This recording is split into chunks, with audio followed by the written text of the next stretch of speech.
Hello to all. आज का topic है मेकिंग ऑफ द कॉन्स्टिट्यूशन। तो एक एक करके सारा पॉइंट्स को हम डिटेल में कवर करेंगे। जो पहला पॉइंट है डिमांड। उसका डिमांड कैसे हुआ, तो उसका आइडिया जो था वो एम एन रॉय ने दिए 1934 को।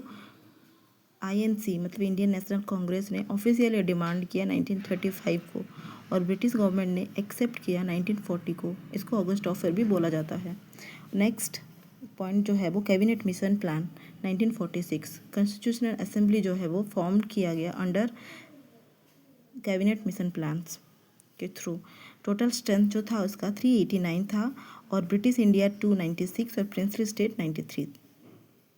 इलेक्शन ऑफ मेंबर, जो इसका इलेक्शन प्रोसेस था इनडायरेक्ट था।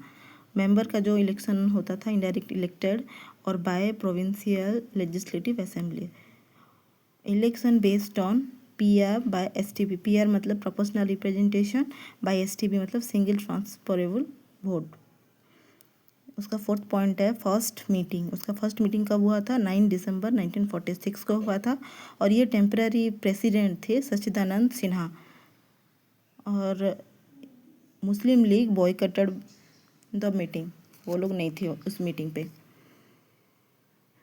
और फिफ्थ पॉइंट था उसका परमानेंट प्रेसिडेंट। कौन थे? राजेंद्र प्रसाद।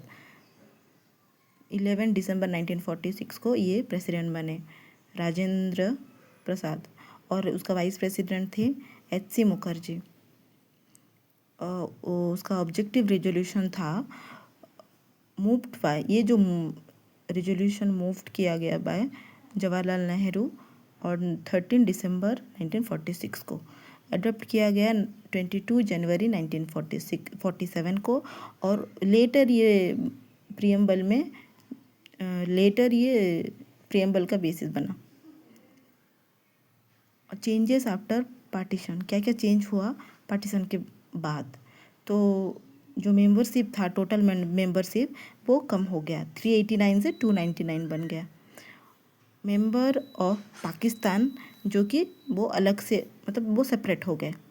और इम्पोर्टेंट जो कमिटीज़ था वो ड्राफ्टिंग कमिटीज़ इम्पोर्टेंट कमिटी में से एक है और ये बना 29 अगस्त 1947 को। उसका चेयरमैन थे B.R. अम्बेडकर जी। और टोटल जो उसका मेजर कमिटी जो था वो 22, लगभग 22 जो इम्पोर्टेंट कमिटीज़ या मेजर कमिटीज़ था। नेक्स्ट पॉइंट इसका ड्राफ्ट कॉन्स्टिट्यूशन। तो जो फर्स्ट ड्राफ्ट पब्लिश हुआ फरवरी 1948 को और ये जो पब्लिक सजेशन एंड अमेंडमेंट जो होगा वो इनवाइट किया गया था। जो मतलब लोगों का सजेशन होगा या अमेंडमेंट वो हो सकता है। और अडॉप्शन ऑफ कॉन्स्टिट्यूशन 26 नवंबर 1949 को ये अडॉप्ट किया गया और सेलिब्रेटेड कॉन्स्टिट्यूशन डे, मतलब इस दिन को कॉन्स्टिट्यूशन डे सेलिब्रेट किया जाता है। तो एनफोर्समेंट, इसका मतलब अडॉप्ट तो किया गया 26 नवंबर को, पर उसका जो फोर्स में लाया गया 26 जनवरी 1950 को। 26 जनवरी 1930 को पूर्ण स्वराज डे डिक्लेयर किया गया था, तो उसके ऑनर पे 26 जनवरी रखा गया। उसका नेक्स्ट पॉइंट टाइम टेकन, कितना टाइम लिया गया? लगभग 3 साल लिया गया, जो कि 2 साल 11 मंथ 18 डेज। तुम उसको ऐसे याद रख सकते हो कि लगभग 3 साल, कुछ ही दिन का कमी, कुछ दिन को माइनस कर दो तो 3 साल। तो कॉस्ट पड़ा उसका 64 lakhs। इतना ही। Thank you so much.